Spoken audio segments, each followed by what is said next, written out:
Hey guys, welcome back to another lesson, and today we're starting off with missing addend. Find the missing numbers. Alright, this is pretty simple. So we have all these numbers here. Let's start by adding them. 5, 6, 2, 3, 9, 1, 1, and 91.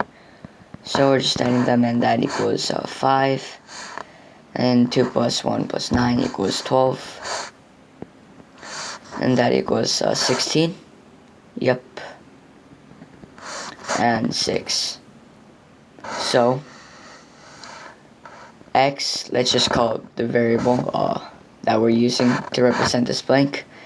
X plus 6,625 equals 6,630. And 6,630 minus 6,625 equals 5. So that means x would equal 5. So you would just write 5 in the blank right here. 5. Alright. Going on to the second page. Stepping it up in the difficulty here. Oh, by the way, let me show you all the questions. Alright. And then negative exponents. Let's start with number 1. So if you didn't know already, this symbol just means exponent. That's just how when you type it, or like in a calculator or on the computer, that's how it reads it. So anyway, this is the same thing as 10 to the power of negative 3. If you didn't know already. So in order to solve this problem, normally when you do 10 to the power of positive 3, it's just 10 times 10 times 10, right? Which equals 1,000. But when you do 10 to the power of negative 3, this is the same thing as 1 over 10 times 10 times 10, which equals 1,000. So the answer to this question would be 1 over 1,000. Let's do one more example.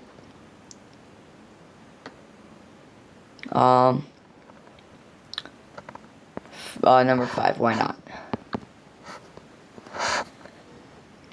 So as you remember from number 1, 10 over 3 is, or rather 10 over negative 3 is the same thing as 1 over 10 over 3. Same goes for this. 5 to the power of negative 4 is just 1 over 5 over 4. And 5 over 4 is, what is that? 5 over 1 is 5, 25, 125.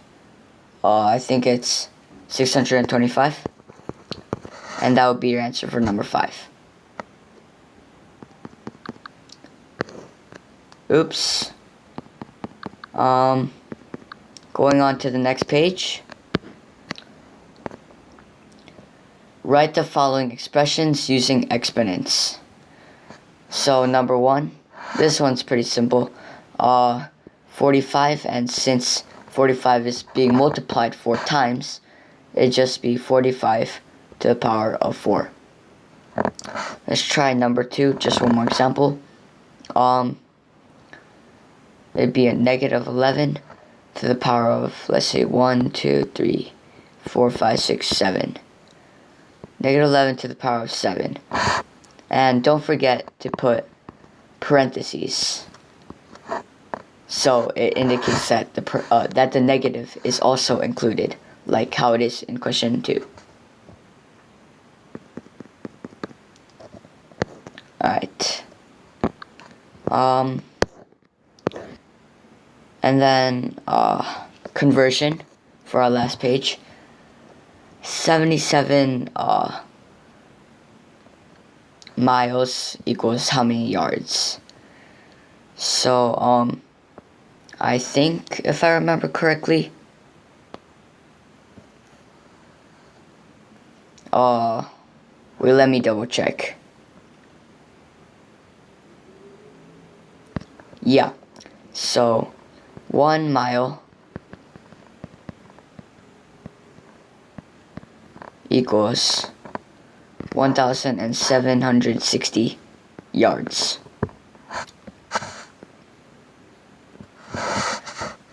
So we can just set up a proportion.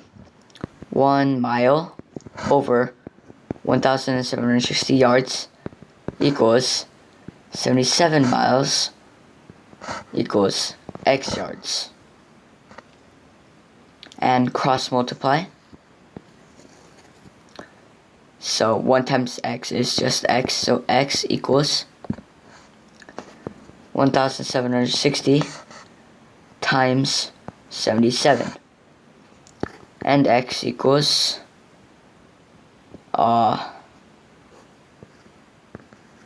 that would be 135,520 yards. So you would just write this into the blank right there. Let's check the time here. Yep, we're basically out of time. So I'll show you the answer key. And this is the answer right here. So good luck, and hopefully you got most or all of them right. And see you next week. Bye.